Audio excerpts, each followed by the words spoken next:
Welcome to The Art of Medicine, the program that explores the arts, business, and clinical aspects of the practice of medicine. I'm Dr. Andrew Wilner, and today I have a special guest, Justin Allison. Welcome, Justin.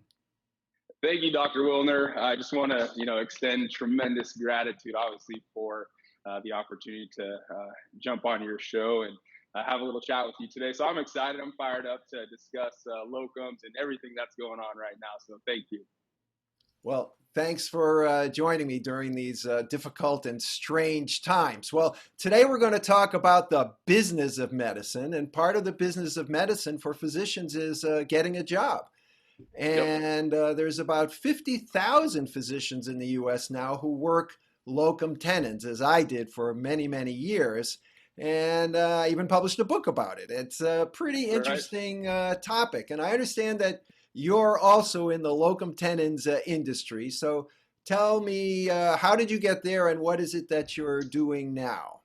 I've been in healthcare staffing for, almost 17 years now. So for a very, very long time, got into it super early and focusing on locum tenens specifically now. That is the focus of our company, Aero Locums, and been after it now for several years, and really enjoying working with all the providers and clinicians, the physicians in both advanced practice providers that we work with, and it's growing, especially with the pandemic, but also just generally speaking, locums continues to grow. Like the number you mentioned, 50,000 physicians, that's just going to surge and spike over the coming years, especially the next 5+ years. The forecast just has the trajectory going up. So more to come. Well, first of all, let me say that it's April 15th, 2020, and we are in the midst of this COVID-19 pandemic, which of course is everybody knows about, and it's changing everyone's lives. And so today I thought we could talk about how is it changing the locum tenens industry. You work as basically an agency, right, where you match positions to physicians and advanced practitioners like nurse practitioners. And so there are openings, and you're kind of the in-between person that matches them up. Is that right? That's correct. And so we obviously there's kind of two halves to it, right? We have the client side with our hospitals and clinics, and then there is the provider side. So our physicians, our nurse practitioners, MPAs. And so we're the intermediary between the two, if you will. So I've been hearing that there are two stories. One story is physicians are seeing fewer patients, closing their offices, dermatologists, for example, shutting their doors. My mother is in the midst of a dermatologic procedure, and she told me the doctor closed his office. On the other hand, the people in the intensive care unit can't get enough staff. So what are you seeing from the client side? What kind of phone calls are you getting? Yeah, so as a complete side note, it's interesting. So we're headquartered in our office business complex. There's actually a lot of medical offices here. One of them literally right outside across the street is a dermatologist, and they have been shut down for the last 3.5 weeks. So, but what we're seeing, so to go back to a specific moment in time, it was the week ending of March 13th when things really broke loose, I guess, for us here in California. So as a side note, we're headquartered in Northern California, and we focus on the West Coast, California, Oregon, and Washington. And so it was week ending March 13th, and when things really just kind of started getting crazy for us in the locums world and, our business specifically. And we saw an instant surge of emergency medicine physicians, urgent care providers, even family medicine and primary care, right? Those are probably the four initial specialties that we recruit for in our matrix, that we saw just a spike in jobs, right? From clients and clinics that we hadn't seen a job from the last year or two, right? So that was the first week. So it was like, okay, well, this is going to positively impact business in terms of the demand for providers. Fast forward to the last 2.5 weeks, it went from like this to a steep decline, right? So to what you had mentioned, and we kind of talked about with dermatologists, but clinics are closing down, right? Providers are being furloughed or laid off that are in that really the outpatient setting the most, right? And then from there, we're seeing a significant demand and kind of for the last few weeks in hospitalists, intensivists, critical care physicians, pulmonologists. So that's where the trend is now, where for physicians and providers that are most in demand. So say I was a internal medicine physician, I've worked as a Yep. hospitalist, I'm a Yep. specialist in pulmonary medicine, and I've got 2 weeks of vacation and I want to help out. If I give you a call, would I have a job opportunity? Yes, and I think that might be a bit of an understatement right now. You probably would have several opportunities, and to couple with that is not only more opportunities for those select specialties. Rates obviously are significantly increased during this pandemic, right? A lot of the which is smart. It's a critical response situation, right, or rapid response, however you want to look at it. And in these events, right, we've had different versions of these types of events in the past. And one of the ones I worked through personally was the swine flu pandemic, right? Which we saw also increase in the demand for clinicians at that time too. So yeah, so you're if you are looking like, hey, there's a lot of physicians that they just want to help because that's they're in their DNA, right? That's their whole purpose. Their passion is to help those in need, right? Positively impact the lives of those in need. So if you want to help, right? Or to your point, if like, hey, you know what? I can help, right? I have a week a month here or 2 weeks a month there, and I do want to help. There's a ton of opportunity for those certain specialties right now. Now, Go ahead. one of the big barriers to Yeah. helping in the past has been licensing and credentialing. Yep. Now, I know there have been changes. They're trying to liberalize that so people can actually get to where they're needed. Have you been able to take advantage of any of those changes?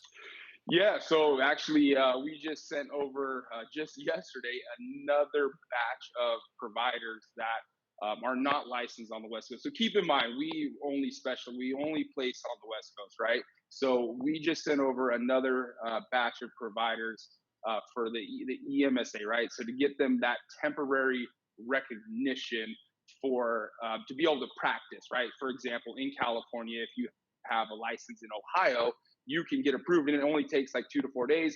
Outside of the normal things that you have to collect on our end to get somebody presented, considered, and then ultimately, credentialed. Which again, everyone's doing emergency privileging, credentialing, so that's a whole nother topic. But for this specific to get recognition, is that you literally only need to send in two things: your driver's license and your current state licensure, right, to be put on this list to be presented to then receive that temporary recognition. It's fascinating what's happening right now. Like literally, like all the rules are off the table. In other words. Right. So I'm personally, I've researched this and studied this and suffered personally from it. It took me, I think, 8 months to get my current Tennessee license, during which, Right. I don't sit around and twiddle my thumbs. It's a good thing I have other, interests, but, I'm waiting to Sure. go to work and the paperwork. Oh, we need this, we need that. Oh, we lost that. Can you send it again?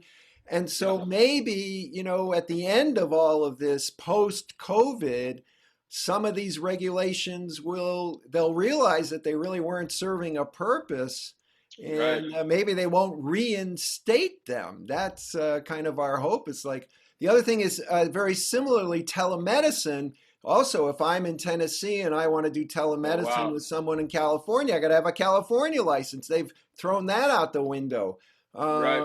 Although it is state specific. There's about half the states that have relaxed and about the other half have not. I looked at a chart the other day and I'm sure it's, changing every day. So don't just assume you can go anywhere with your Sure. license because it's always, the states are the ones that control. But have you seen any changes in your practice with telemedicine, or do you not deal with that? So the number one, I guess, change is the amount of providers that we talk to on a daily basis that are wanting to do telemedicine that are only doing telemedicine right now, virtual care. So I mean, it's been a huge boom on from at least from the provider side in terms of who we talk to, that that there is and that there's also a growing demand for that as well, right? So absolutely, there's been a significant change, and I think to that point, which if you know is it was pretty obvious that going back like 2 years ago that eventually over time telemedicine was going to become a bigger and bigger part of the healthcare system, right? And I think this is absolutely accelerating that because of the pandemic, which I think is a good thing for certain specialties and certain types of patient care visits. What are your thoughts on that? I'm just curious. Yes, well, not surprisingly, I actually have thoughts about that. About 6 or 7 years ago, when maybe even more, 10 years ago, I wrote an article about telemedicine, this new thing. And I thought it was a terrible idea because you're distancing the doctor from the patient, you laying on of hands, that intimacy that you have in the room one-on-one, and the subtle things that come out during a personal conversation are all going to be missed.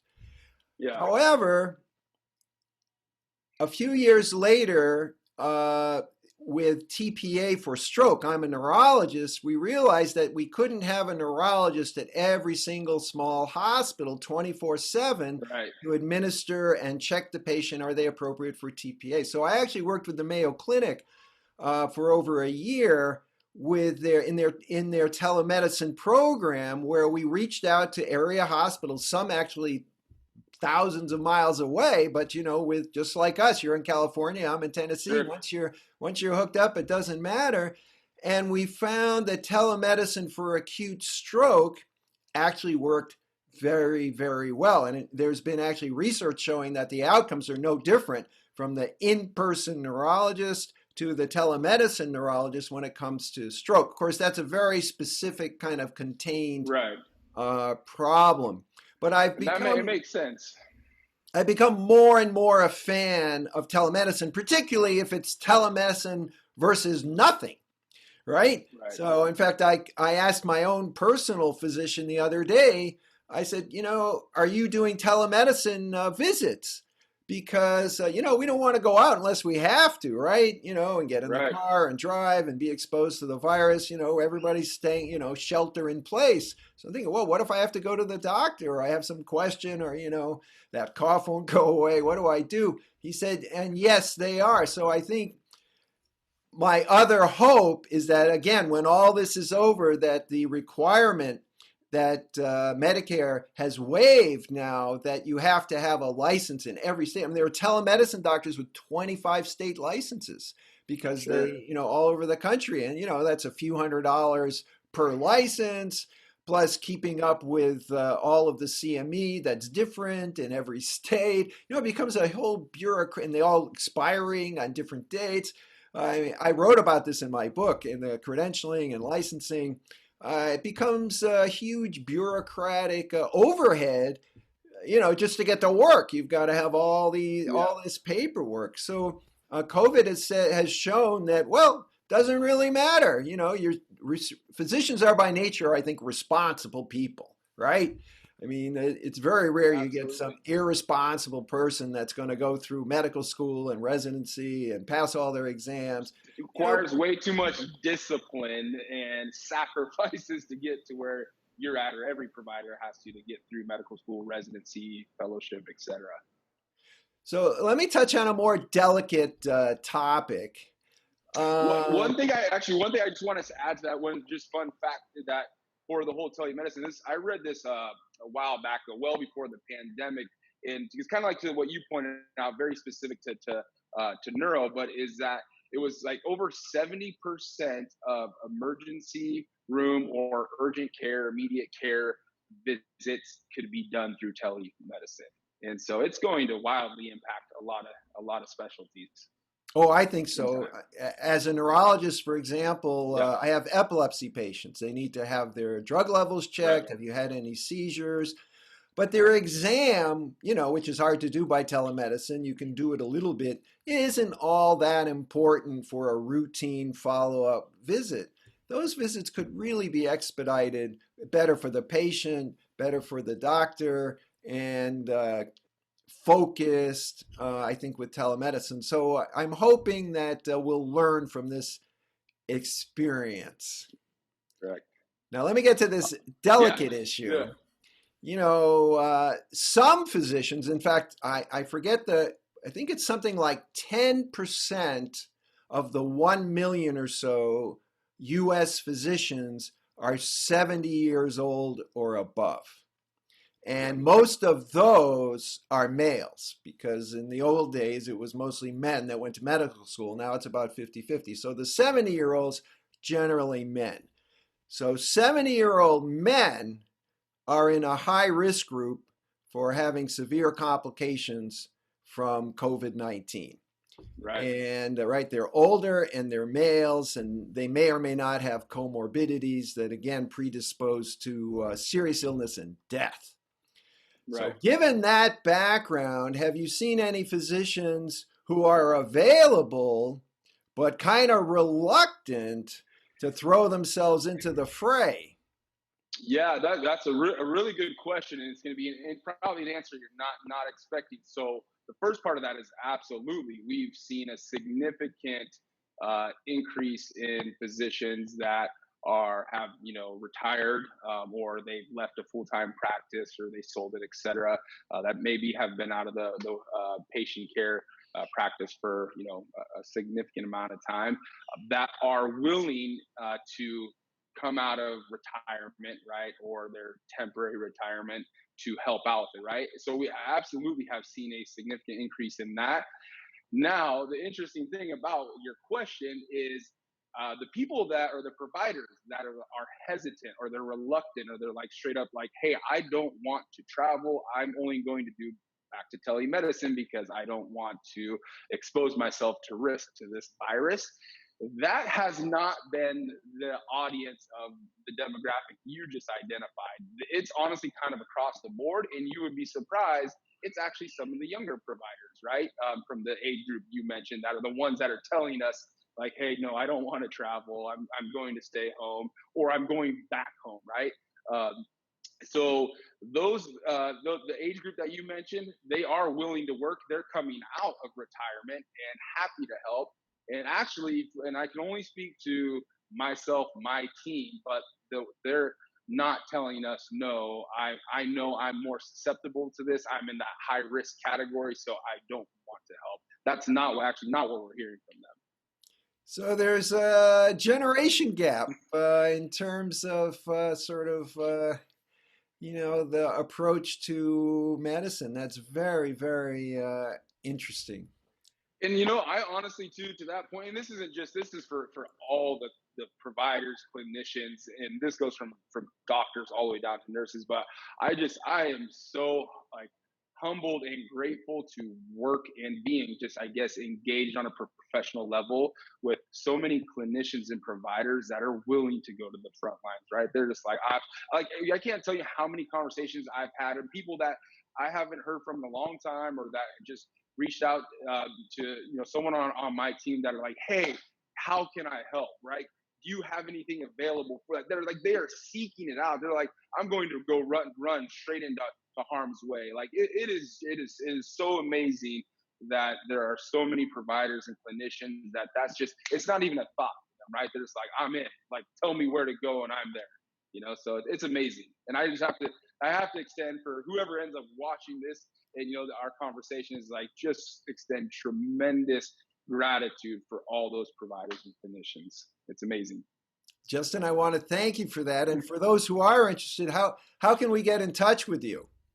Yeah, I mean, you can call me directly. Obviously, my number is 916-778-6030. I'm on LinkedIn. I would definitely recommend connecting with me on LinkedIn. So just LinkedIn.com, Justin Allison, and the company again is Arrow Locums. You can email me, Justin@Aerostaff, EROSTAFF.com. Those are definitely the three best methods to get in contact with me. That's great. So I'm going to put all of those on this video, in type text. But I want to mention that this program is also available as a podcast. So if you're listening to it, Justin spelled everything out, or you can watch it on YouTube. So it's the same program, The Art of Medicine. If you're driving your car, better to do it as a podcast, or you're going to the gym. Yeah. But if you like to watch YouTube, we're on YouTube as well. Well, Justin, this has really been great. I want to thank you for being on the show. It's been educational and it's been fun. And it's really special times that we're living in. So thank you for sharing. Yeah, my pleasure. And again, thank you. I appreciate the opportunity. And it was obviously a lot of fun to chat. And obviously stay safe and stay healthy. And hopefully I know we will get through this. I guess I just want to add that, like, in these times is be grateful, have an attitude of gratitude, and have that belief of unshakable optimism that we will get through this, because we will. It's only a matter of time.